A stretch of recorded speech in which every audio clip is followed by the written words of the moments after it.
recibiendo a nuestros estudiantes, muy felices de tenerlos de vuelta con nosotros. Sin embargo, esto es una responsabilidad muy alta de recibir a nuestros chicos con todas las garantías que hemos dispuesto para el protocolo de bioseguridad, de que ellos tengan un regreso tranquilo al colegio. Sin embargo, es muy, muy importante que tanto familia como colegio hablemos el mismo idioma, si se puede, en todo lo que se trata en el tema de la pandemia.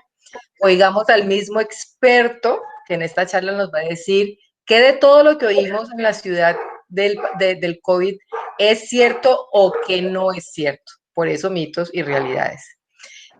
Vamos a oír y hemos oído que esta pandemia es la pandemia de la desinformación, porque se dicen un montón de cosas que de hecho el doctor Pallares va a desmitificar y podamos estar de la mano en esta responsabilidad que es compartida de volver a recibir a nuestros niños en el colegio.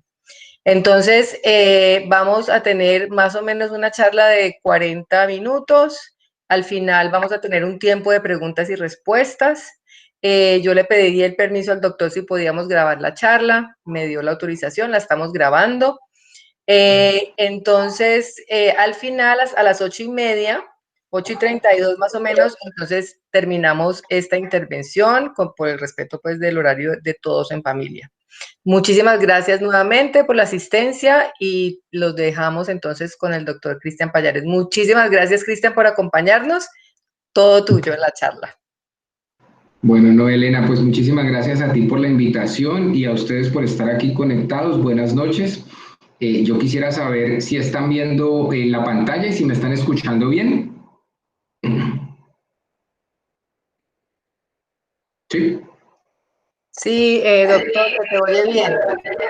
Listo. ¿Y la pantalla se ve? También. Bueno, perfecto. Bueno, entonces vamos a aprovechar este tiempo para hablar un poco de algunos mitos y algunas verdades en el marco de esta pandemia y también vamos a hacer un énfasis muy importante en la nueva normalidad y en cómo tenemos que afrontar esta nueva normalidad. Para todas las personas que sean fanáticas de las redes sociales, los invito a que me sigan en Instagram, es @docpallares. Allí estamos posteando diariamente información sobre la pandemia. Como bien Elena lo ha dicho, esta es la pandemia de la desinformación y particularmente considero yo que es importante que estemos bien informados y que analicemos muy bien que las fuentes de información sean confiables, porque la desinformación genera muchísimo miedo. Y ese miedo se traduce en acciones que probablemente terminan poniéndonos más en riesgo que garantizándonos seguridad al final del cuento. Empecemos por este primer mito que lo escuchamos muy frecuentemente, se escucha muy frecuentemente, y es que el virus, el coronavirus, es un virus nuevo, es un virus mutante, un virus creado en un laboratorio, una amenaza terrorista, un virus que está siendo un arma biológica para los seres humanos, y la verdad es que eso no es cierto. La familia de los coronavirus se conoce hace más de 50 años. Esta mujer que ustedes ven a la izquierda se llamaba June Almeida. Ella era una viróloga escocesa que descubrió los primeros coronavirus. De hecho, descubrió el primer coronavirus en una vaca, una zoonosis. Los coronavirus son una zoonosis, son microorganismos que se encuentran en animales y habitan en ellos, pero no les hacen daño. Están como reservorios. Y con esto les quiero decir que los murciélagos que ustedes ven en la derecha pueden albergar hasta más de 3.000 serotipos distintos de coronavirus y no son los únicos animales donde tenemos coronavirus, y eso es importante tenerlo presente. ¿Qué ocurre? Cuando nosotros nos creemos los dueños del mundo, hacemos deforestación, invadimos a las otras especies, generamos estos escenarios como por ejemplo estos mercados fríos que ustedes han visto o conocen en Asia, donde los animales están hacinados y son sacrificados frente a los comensales y se los comen crudos. Cuando atacamos otras especies, esta zoonosis, estos microorganismos como el coronavirus, que es un virus migran hacia otras especies. El problema es que cuando se da ese salto migratorio en otras especies como la nuestra, por ejemplo, pues la reacción es una reacción que genera cuadros infecciosos, porque nosotros no somos los reservorios de este virus. Eso es importante tenerlo presente porque la historia de las pandemias en el mundo ha sido esa, es la historia de esta pandemia y será la historia de las otras pandemias que vengan después de esta, que cada vez va a ser mucho más frecuente si nosotros como especie no aprendemos a convivir con las otras especies y a respetarlas. Tenemos 7 coronavirus que se conocen en el mundo junto con el SARS-CoV-2.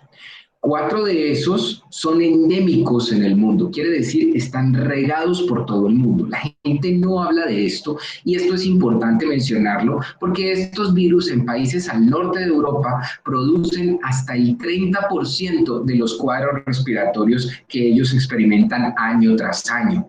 O sea, estos 4 serotipos también se encuentran en Colombia y también han generado a lo largo de más de 30 años infecciones en nuestro país.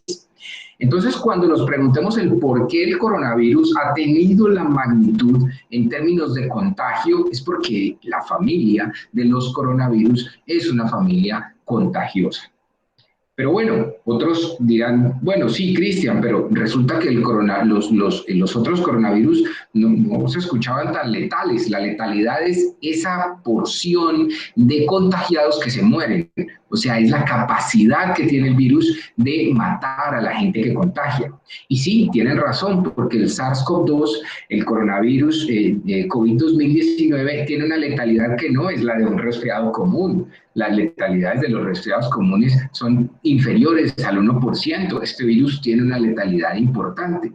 Pero hay 2 miembros de esta familia de 7 que tienen letalidades superiores al SARS-CoV-2. Ven ustedes a mi izquierda el SARS-CoV-1 y a mi derecha el MERS. Estos 2 virus no han sido pandémicos, pero sí han generado brotes en diferentes partes en el mundo y la letalidad más alta reportada, que es la del MERS, fue superior al 30%. Estos virus no se han ido, también están con nosotros y también tienen potencial de ser pandémico porque pertenecen a esta misma familia. Miren que el SARS-CoV-2 ha tenido una letalidad que ha oscilado entre el 1% hasta inclusive el 13% en los picos más altos de la primera fase de la pandemia en países en Europa como España, por ejemplo, o como Italia, y aquí en nuestro país es más o menos entre un 3 y un 4%. Quiere decir que de todos los infectados, la cantidad de personas que pueden morir es entre un 3 y un 4%. Y esto no se debe tomar a la ligera. ¿Por qué razón? Porque es que si miramos nuestros muertos diarios en Colombia, que en promedio están entre 120 y 160 muertos, pues imagínense que uno matara todos los días a 150 personas. La mortalidad de nuestro país, la gente que normalmente se muere en este país, está más o menos entre 500 y 700 personas al día. Si miramos en términos proporcionales, estaríamos diciendo que el coronavirus está matando al día más o menos un poco más del 30% del total de muertos que ocurren en el país diariamente. Entonces, no es una cifra para ser tomada a la ligera y es la razón por la cual existen todas estas medidas restrictivas y es la razón por la cual luchamos tanto con la disciplina de la gente, porque es que en términos de mortalidad esto no es para nada despreciable. Este es otro de los mitos más importantes que han existido en el marco de lo que llevamos de la pandemia, y es que los hospitales son la fuente más importante de contagio. Y es la razón por la cual en este momento los hospitales estamos experimentando problemas con aquellas personas hipertensas, diabéticas, con cáncer, que no quisieron volver a sus controles al hospital y ahora llegan totalmente descompensados. Miren, las formas leves de la enfermedad son superiores al 80%. Quiere decir que la gente que requiere hospitalización es menos del 20%. Son pocas las personas que necesitan hospitalizarse y pocas las personas que necesitan ir a una unidad de cuidado intensivo. El SARS-CoV-2, el COVID-2019, no es una sentencia de muerte. Entonces, la mayoría de personas tienen cuadros leves de la enfermedad. Por cada persona que estamos diagnosticando y que toca ingresarla al hospital, hay por lo menos 30 personas que diagnosticamos desde el servicio de urgencias y que se van a la calle. diarias. Significa que los síntomas leves de la enfermedad, las formas leves de la enfermedad están afuera, en la calle. Y esto es importante, ¿por qué razón? Porque muchas personas creen que simplemente están experimentando un resfriado común y que no necesitan aislarse. Ya, perdónenme la expresión, pero eso de hablar de una gripa chimba y decir, es que es una gripita nada más y yo no necesito aislarme, pero esa gripa puede ser coronavirus y puedes contagiar a otras personas alrededor.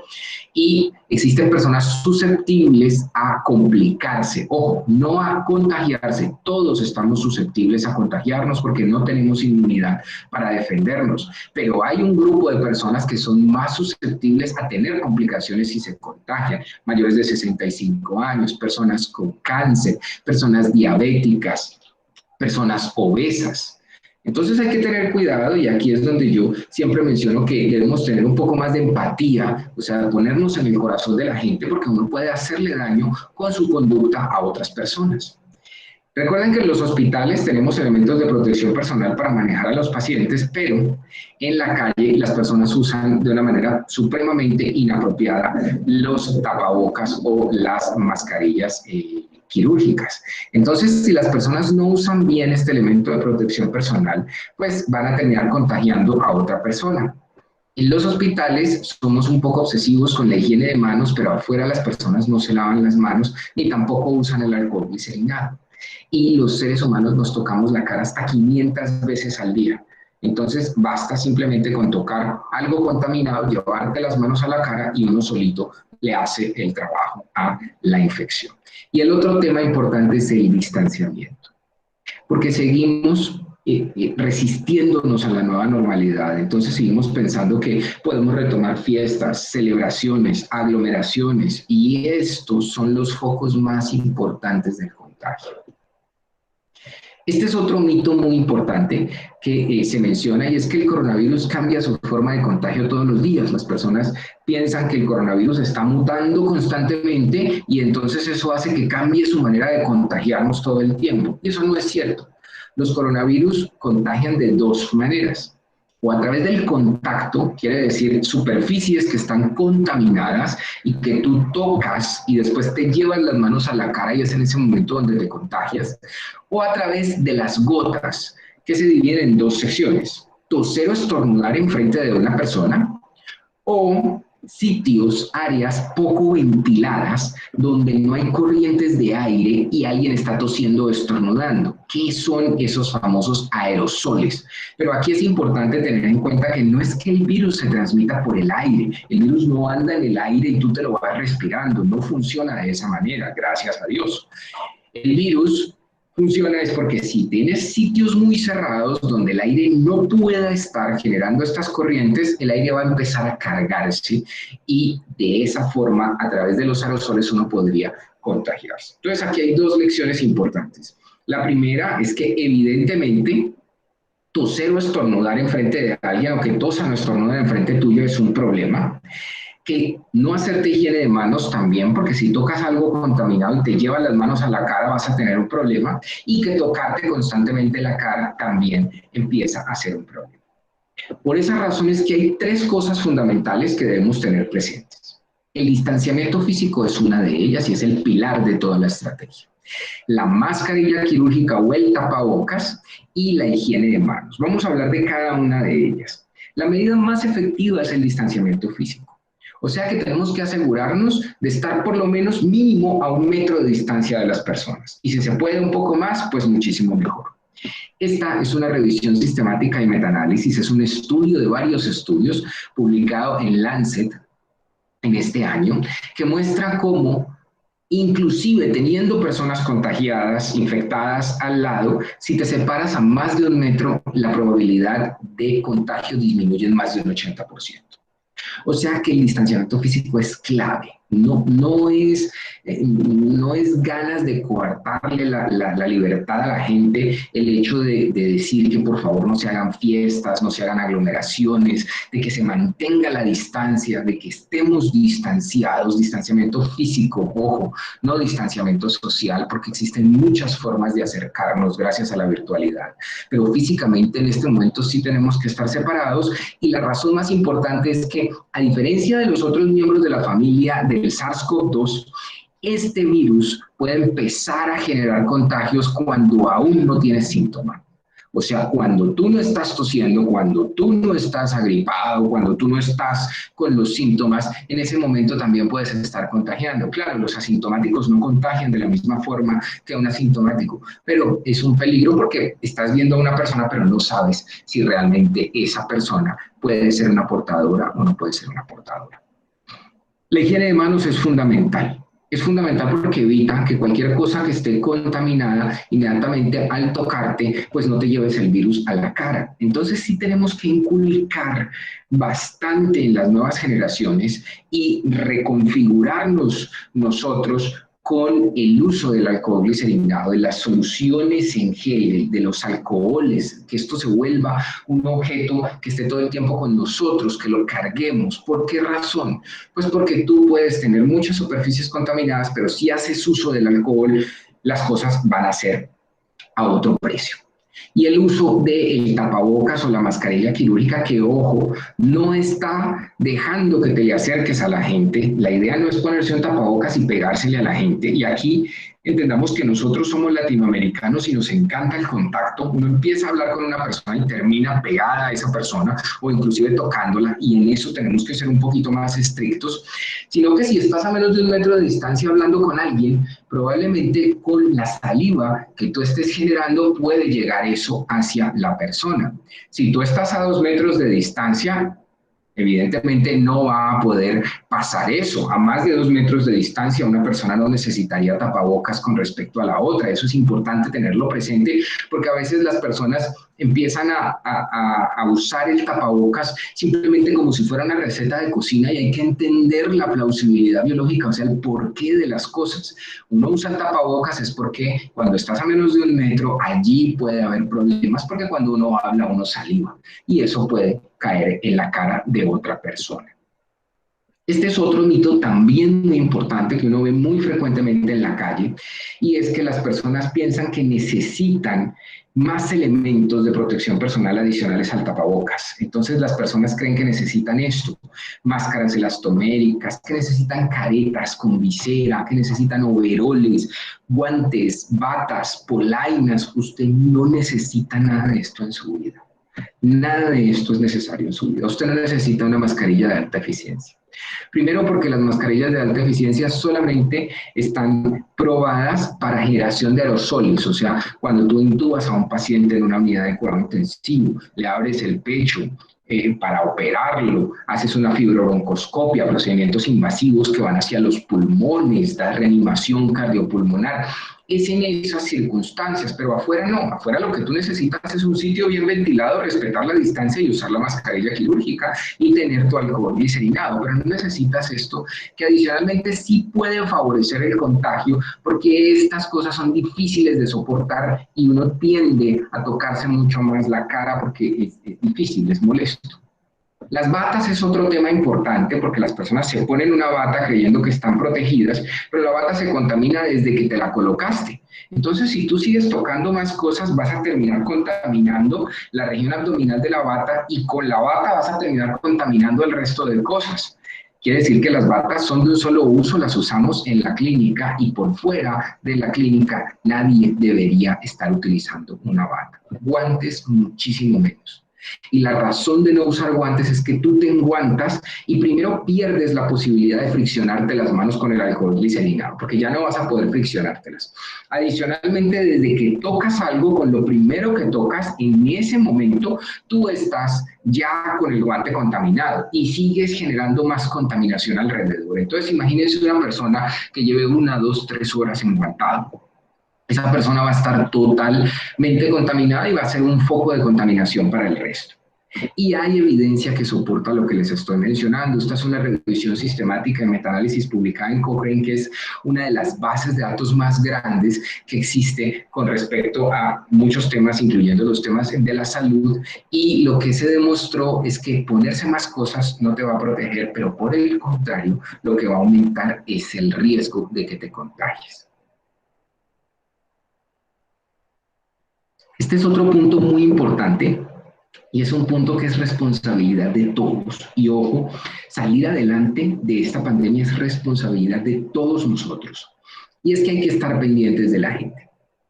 Hay que estar pendientes primero de la gente que está alrededor de nosotros por si esa gente está enferma, porque las personas enfermas no pueden estar trabajando. No puede ser que alguien diga, es que tengo simplemente una gripa y vaya a trabajar y contagie a otras personas. Segundo, porque es que hay que estar pendientes de tu núcleo familiar. Si tú tienes a alguien enfermo, esa persona puede diseminar la infección en tu casa y de tu casa puede diseminarla al colegio.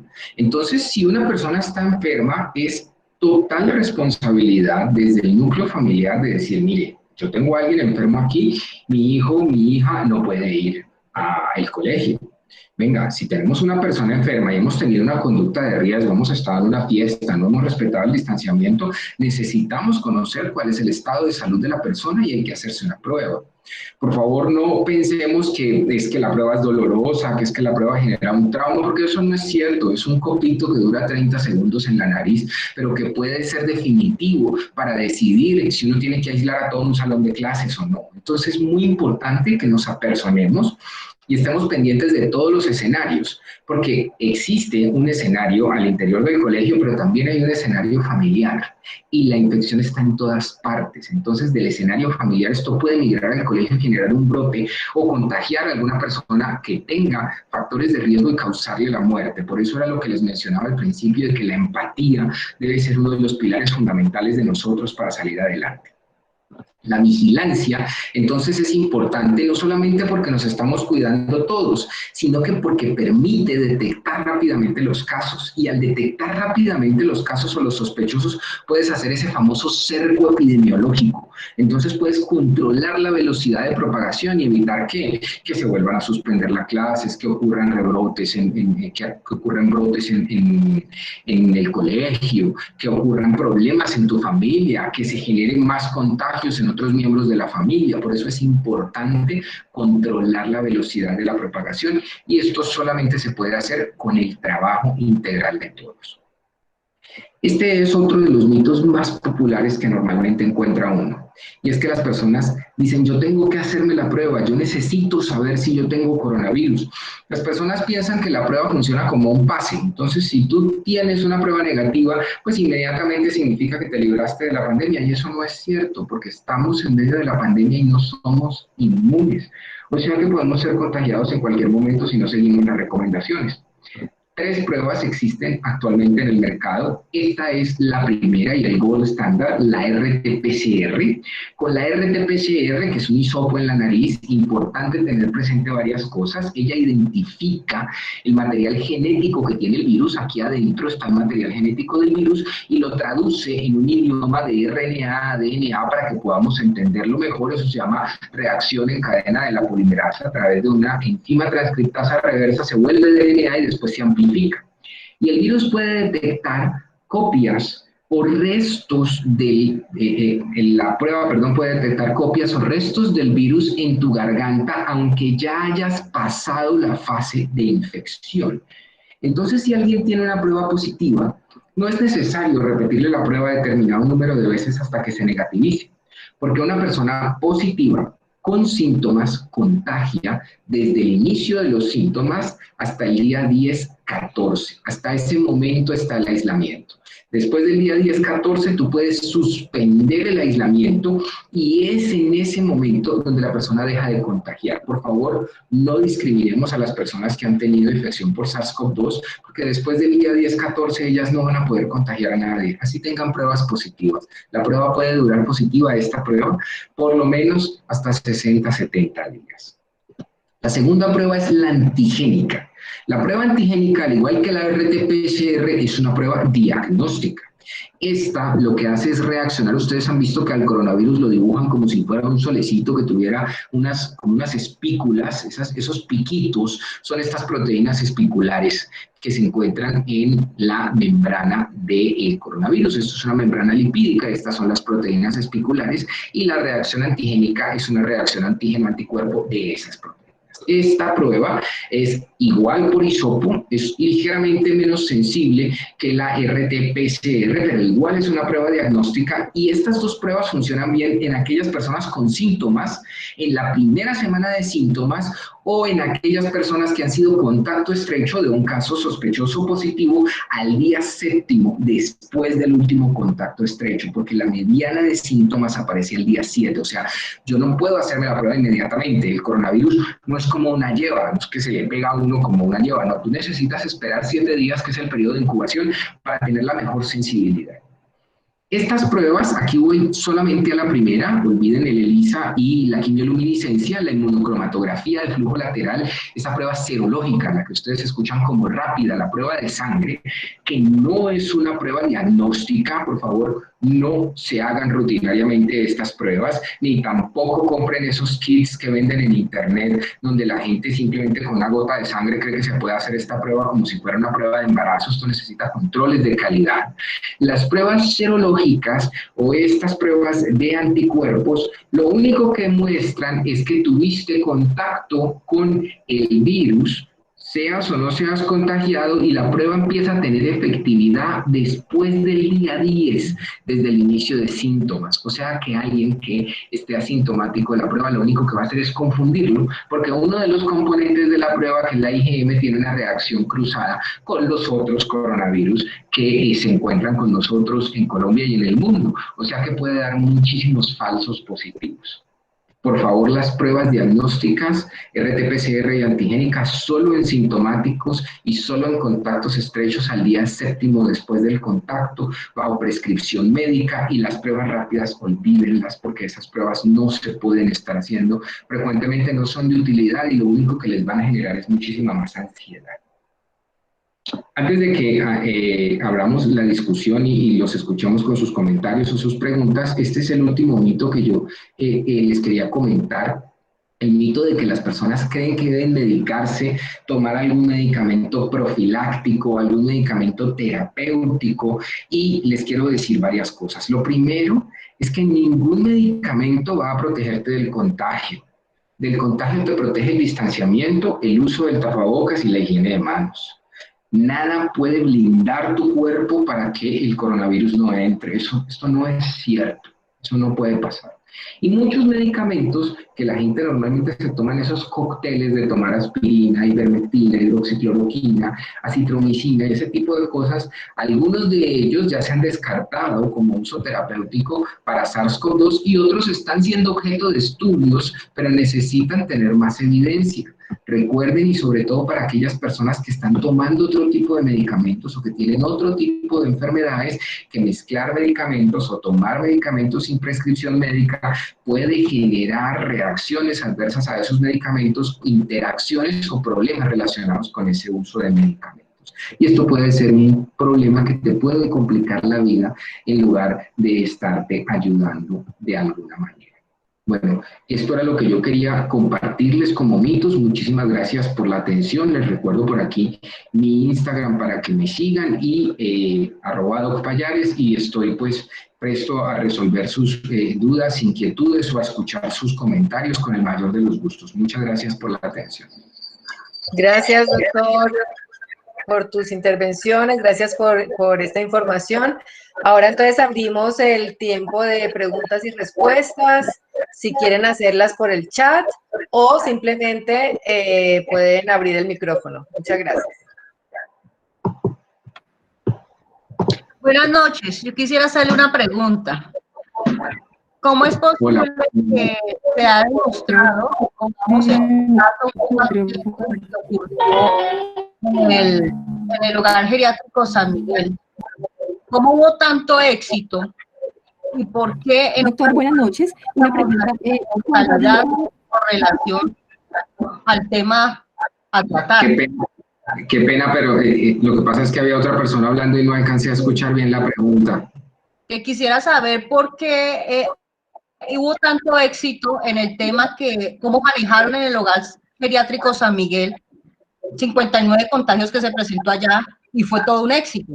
O sea, ya están implementando ese mismo tratamiento que se hizo allá, a su vez ya lo han ido implementando en otras clínicas, lo han tomado como ejemplo, como apoyo para tratar así otros casos. Sí, bueno, lo que mencionas de San Miguel es importante contextualizarlo. Aquí es importante tener en cuenta que cuando uno quiere medir la eficacia terapéutica, o sea, qué tanto un medicamento puede ayudar en una enfermedad, uno realiza algo llamado ensayos clínicos controlados. Un ensayo clínico controlado es un estudio serio, juicioso, donde tú tienes primero un tamaño de muestra necesario para comprobar que efectivamente las cosas funcionan, tamaño de muestra que no se tuvo en cuenta para esa experiencia, porque eso es un cálculo muestral. Muchos de los ensayos clínicos involucran más de 200, 300 personas. Y adicionalmente, las personas que se escogen se dividen en grupos que sean homogéneos, que traten de parecerse para poder comparar si la intervención funcionó o no funcionó. Eso es lo que a grandes rasgos es un ensayo clínico controlado. Lo que allí se hizo no fue un ensayo clínico controlado. Al no ser un ensayo clínico controlado, tú no puedes atribuir el éxito o el no éxito de lo que se utilizó con respecto a la enfermedad. O sea que tú no puedes decir si realmente eso funcionó porque sí era un tratamiento adecuado o funcionó simplemente por el azar.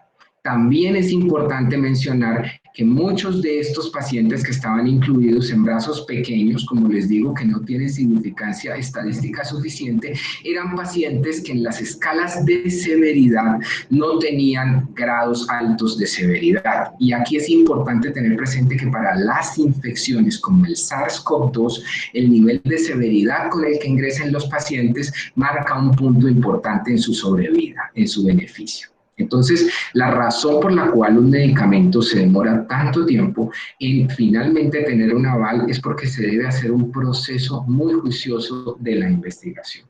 Cosa que, como hemos visto en el mundo y también en nuestro país y lastimosamente en nuestra ciudad, no se ha hecho tan juiciosamente como debería hacerse producto del azar.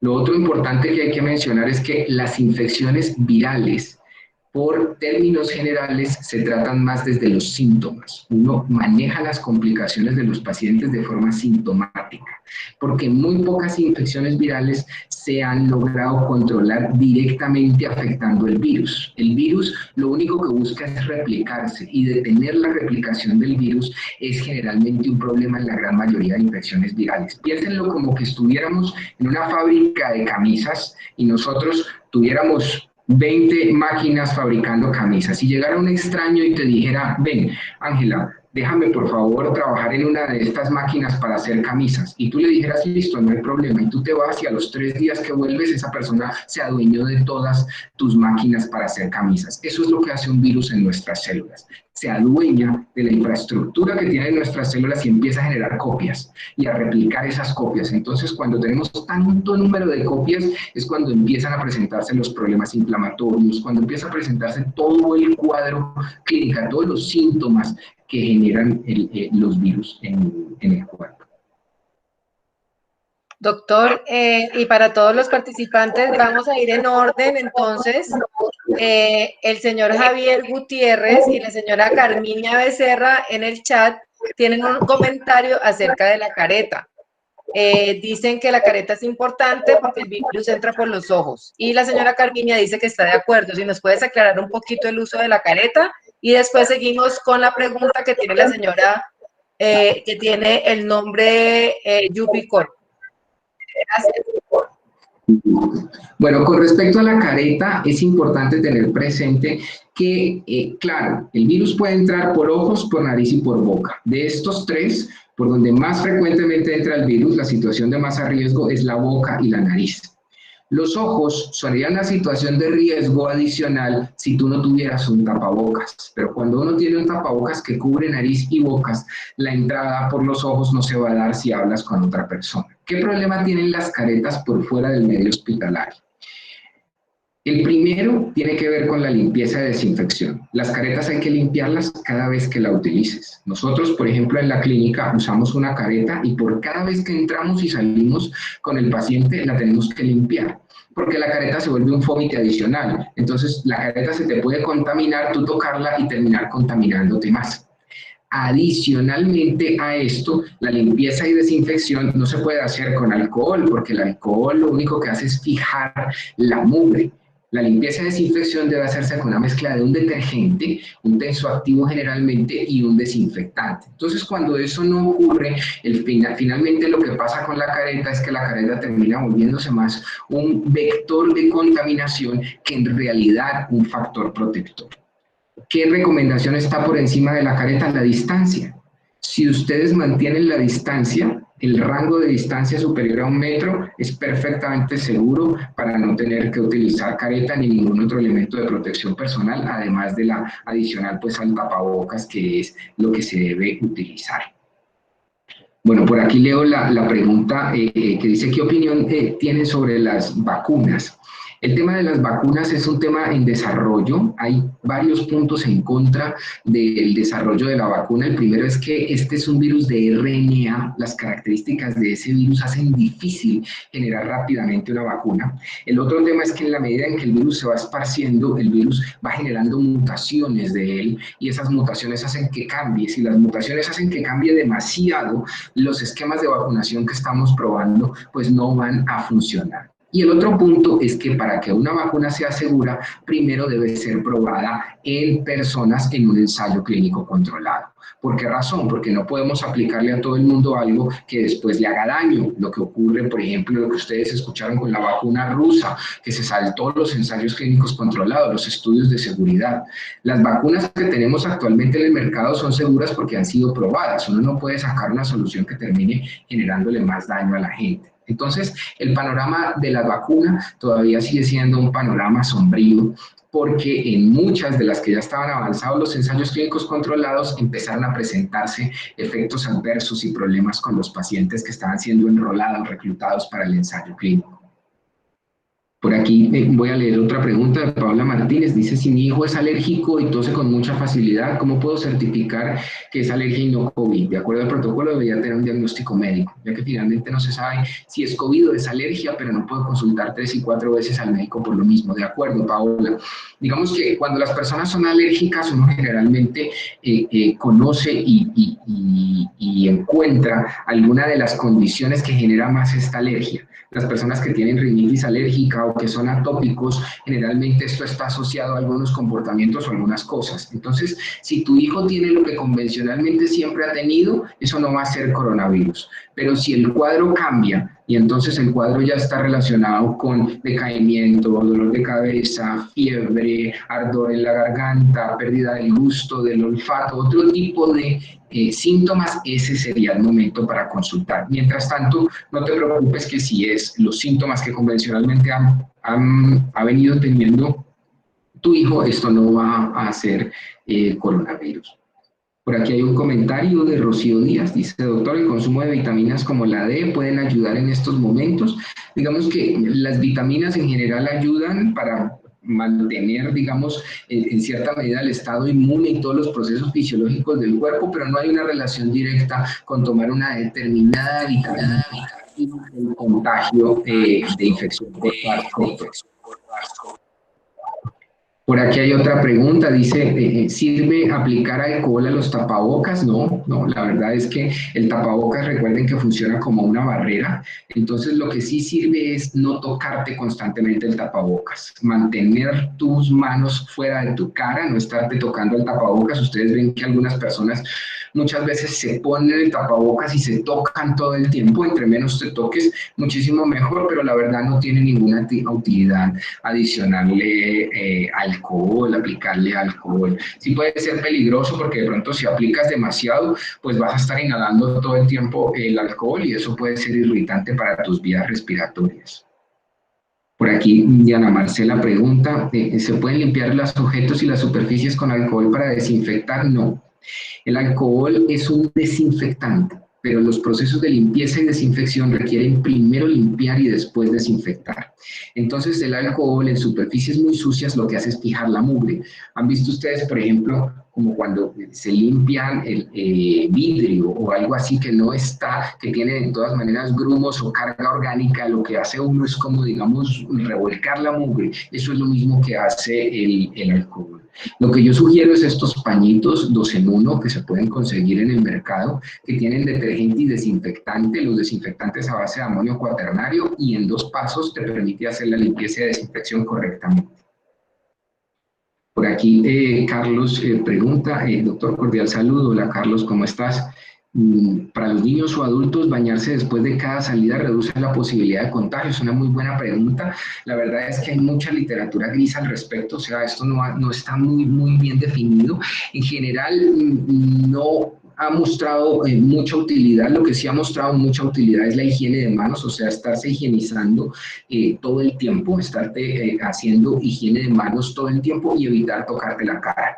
Idealmente, después de una jornada de trabajo, de llegar a la casa, uno podría hacerse higiene de manos, lavarse las manos hasta el antebrazo y retirarse la ropa, no acostarse con la ropa con la que vienes de la calle, en tu cama, en tu cuarto, en la habitación, y eso podría ser más que suficiente. ¿Es la actividad física o estar en buena forma aeróbica un mecanismo de defensa? Sí, definitivamente la actividad física es un muy buen mecanismo para activar tu respuesta inmunológica. Ojo, no es que el ejercicio vaya a evitar el contagio, pero el ejercicio, sin lugar a dudas, sí fisiológicamente tiene un efecto benéfico para nosotros y sobre todo en términos de inmunidad. O sea, sí es importante ejercitarse.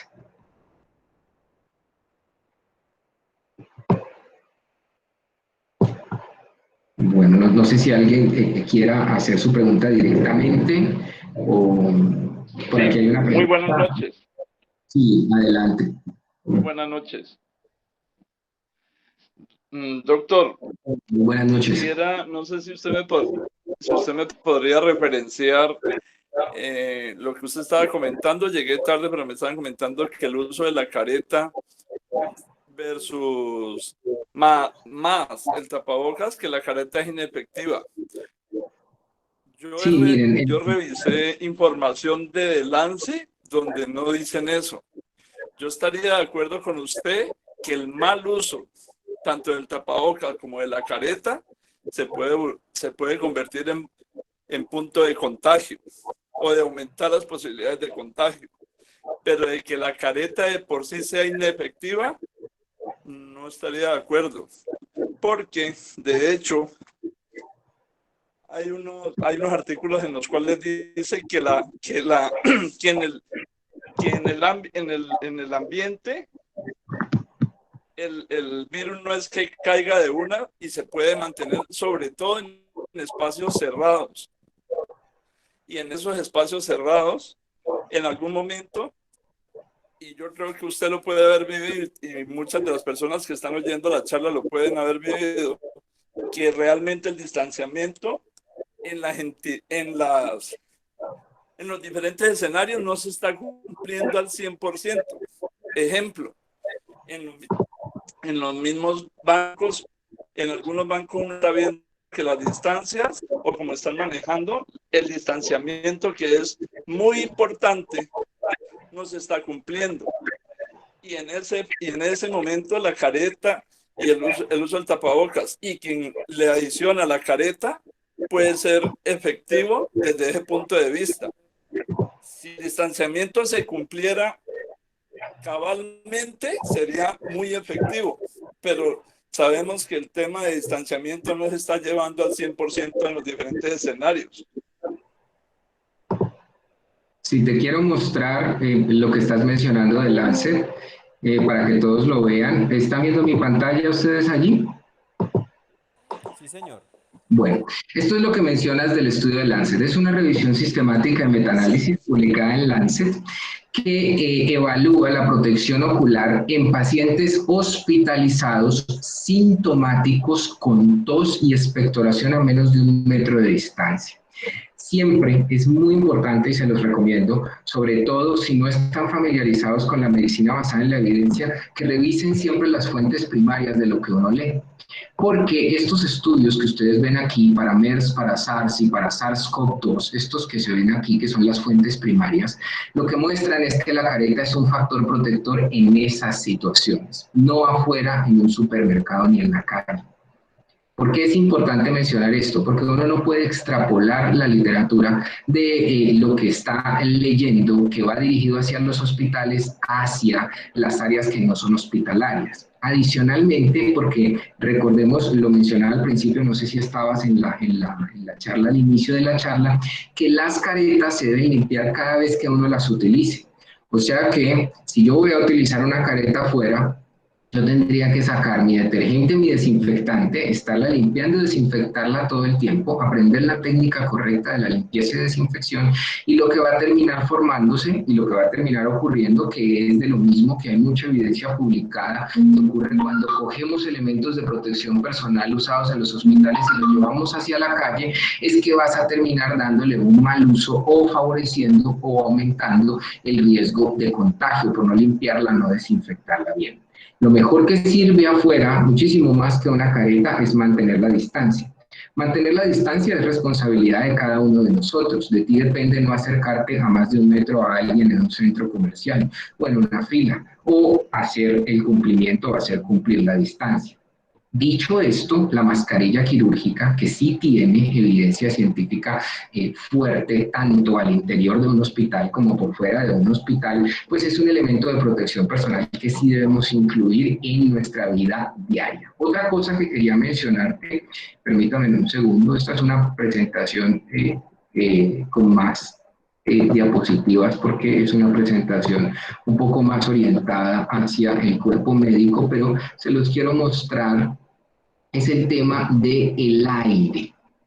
Y el tema del aire es importante porque, miren, la sobrevida en el ambiente, ¿están viendo mi diapositiva? No, no se está viendo. No se ve, doctor. Okay. Tu diapositiva no se ve. Perdónenme un segundito, aquí se los muestro. Hay varios estudios, este es uno de los primeros estudios, los asiáticos fueron los que sacaron los primeros estudios Ahora sí. sobre el aire, ahora sí lo ven, en una unidad de cuidado intensivo, donde ellos demostraron que el aire no era el problema estaba en el piso porque el virus se precipita.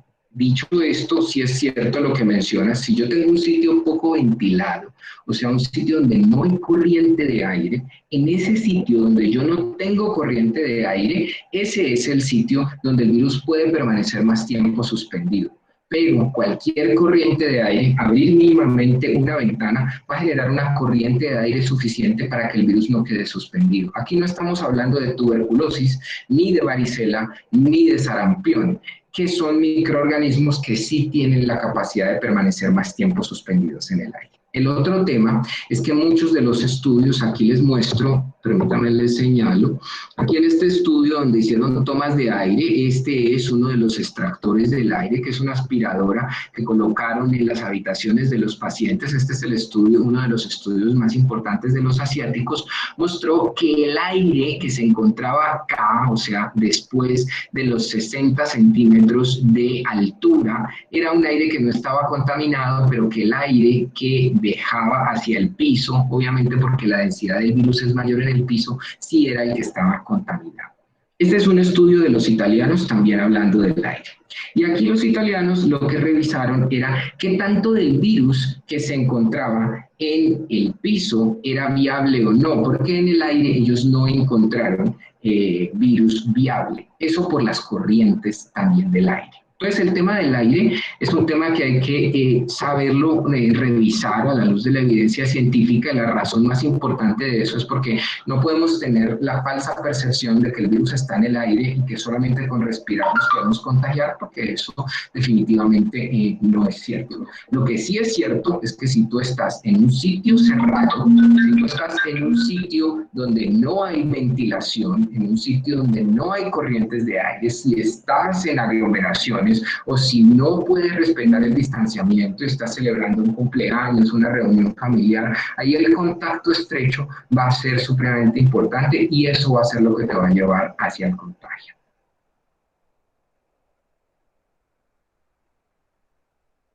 Bueno, por aquí había una pregunta. Alex preguntaba qué opinión tiene sobre la ivermectina. Personalmente creo que a la ivermectina le falta más evidencia todavía. Ahora, objetivamente, hay varios ensayos clínicos controlados que se están corriendo en este momento. Uno de ellos es un ensayo clínico controlado en el cual estamos participando nosotros para mirar la eficacia terapéutica de la ivermectina, pero todavía no tenemos resultados concluyentes. Entonces, está siendo objeto de estudio. Por aquí Carlos pregunta, ¿cuánto tiempo se debe esperar para visitar a una persona que ha tenido COVID? Es una muy buena pregunta. Recordemos que cuando empiezan los síntomas, hasta el día 10-14, la persona contagia. Quiere decir que después del día 10-14, la persona no va a contagiar más. Ahora, dicho esto, no deberías visitar en este momento a una persona. Podrías hacer una llamada por Zoom y es muchísimo más seguro. Si esa persona está en cuidado intensivo, esa persona podría contagiarte hasta el día 20 desde el inicio de los síntomas. Más allá de eso, las personas no van a contagiar. Por aquí, Paola pregunta, tengo un familiar que está escuchando la charla y me dice que si la moringa sirve para algo. No, definitivamente no, y de hecho la moringa ha demostrado efectos nocivos en pacientes diabéticos, por ejemplo, entonces no está recomendada para nada. Lo segundo es que si una persona está en espera del resultado de la prueba, ¿los hijos deben permanecer en casa o se envían a otro lugar? Eso es una excelente pregunta. Si tú tienes a alguien que está en espera de la prueba, lo que se debería hacer es tratar de sectorizar la casa. Pero esto es supremamente complicado. ¿Por qué razón? Pues porque aislarte dentro de tu casa es efectivo, pero es difícil de implementar. ¿Eso qué significa? Que si no has podido aislarte de tus hijos o no puedes tus hijos enviarlos a otro lugar, deberían esperar la prueba y de acuerdo al resultado de la prueba, ellos también deberían guardar cuarentena. Es una pregunta muy importante, Paola, porque si tú envías a tus hijos al colegio o si envías a tus hijos a otra parte donde van a estar en contacto con otras personas, si tú sales positiva y ellos son contactos estrechos tuyos, vas a esparcir mucho más la enfermedad. Por aquí preguntan, en caso de los tapabocas, ¿cuáles son los tapabocas ideales? Los tapabocas ideales son tapabocas que tengan tela laminada. Tela laminada significa tela impermeable, pero la impermeabilidad de la tela se pierde. Entonces recordemos que la tela impermeable, después de unas 25 o 30 lavadas ya no va a ser impermeable, entonces se va a perder esa permeabilidad y hay que desecharlos. Idealmente estos tapabocas traten de que sean de tela cómoda en el interior, idealmente algodón, o sea, deben tener una tela impermeable laminada y algodón acá para que no los vayan a molestar tantos, y yo los recomiendo para el manejo convencional por encima de las mascarillas quirúrgicas, más por un efecto de la contaminación ambiental, porque pues si uno puede reusar estos tapabocas muchísimo mejor, pero las mascarillas quirúrgicas no se pueden reusar. Para probar la impermeabilidad, échale goticas de agua al tapabocas. Si pasa, definitivamente no es permeable o laminada la tela, y de lo contrario, pues sí sería permeable. Por aquí, Elena pregunta, ¿nos podrías definir qué significa contacto estrecho? Claro que sí. Un contacto estrecho es una persona que ha estado menos de 2 metros de distancia por más de 15-20 minutos al lado de otra persona sin una mascarilla quirúrgica, sin un tapabocas, y han estado compartiendo comida, han estado tomándose un tinto, han estado tocándose.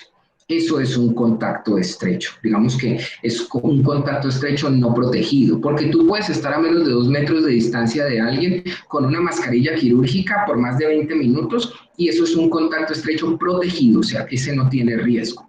Pero si estás a menos de 2 metros de distancia por más de 15, 20 minutos charlando con alguien sin tapabocas, o te sientas a comer con una persona, por ejemplo, a desayunar, a tomarte un café, se tocan, eso es un contacto estrecho. Entonces, si esa persona es positiva, tú eres un contacto estrecho de esa persona. Por aquí preguntan, ¿qué tan cierto es que no es recomendable utilizar el aire acondicionado en una oficina donde se encuentren varias personas y comparten el mismo aire? Caterina, es totalmente cierto, sobre todo si es un aire acondicionado un mini split, porque ahí el aire está recirculando.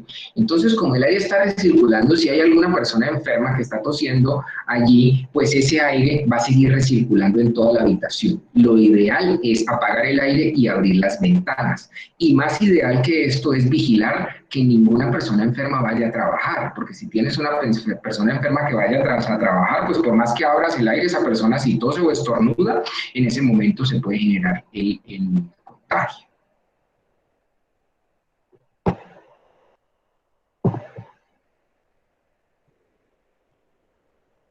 Bueno, por aquí Carlos pregunta, en los últimos avances de estudios del virus, ¿cuánto tiempo se ha definido que puede sobrevivir en las superficies? Digamos que en algunas superficies se ha demostrado que el virus podría sobrevivir horas, 3 horas en un billete, por ejemplo, 5 o 6 horas en el plástico, pero la sobrevida también depende de las condiciones de temperatura y humedad. Entonces, los cambios bruscos de temperatura y humedad, por ejemplo, si uno está en un sitio con aire acondicionado y sale a la calle, aquí en Cali, esas cosas inestabilizan, esos cambios inestabilizan el virus y hacen que el virus muera muchísimo más rápido. Entonces, en superficies, el virus va a durar dependiendo de los cambios también de la temperatura y humedad que afectan bastante. Por aquí preguntan, si un niño sale positivo, ¿se debe aislar todo el grupo? Eso es una excelente pregunta. Cuando un niño sale positivo en un salón de clases, si el salón de clases no tiene las condiciones de distanciamiento físico, no tiene las condiciones óptimas de ventilación, por ejemplo, o se ha establecido que los niños son contactos estrechos, en niños es difícil porque los niños tienden a tocarse, a jugar entre ellos. En ese momento uno preventivamente hace algo llamado cerco epidemiológico. ¿Qué es ese cerco epidemiológico? Significa clausurar el salón, aislar el grupo y, de acuerdo al aislamiento del grupo, verificar los contactos estrechos de ese niño en qué momento empiezan a enfermarse, para evitar que la infección se propague a otros salones. Dicho esto, también es importante tener en cuenta que recuerden que ese niño del salón no es el único medio de contagio. ¿Por qué razón? Porque si los papás también están saliendo, si hay otro hermanito saliendo, estamos en una pandemia. Todos los escenarios son escenarios potencialmente de riesgo. Entonces no piensen que es simplemente lo que viene del colegio, porque alrededor también se pueden presentar otros contactos estrechos.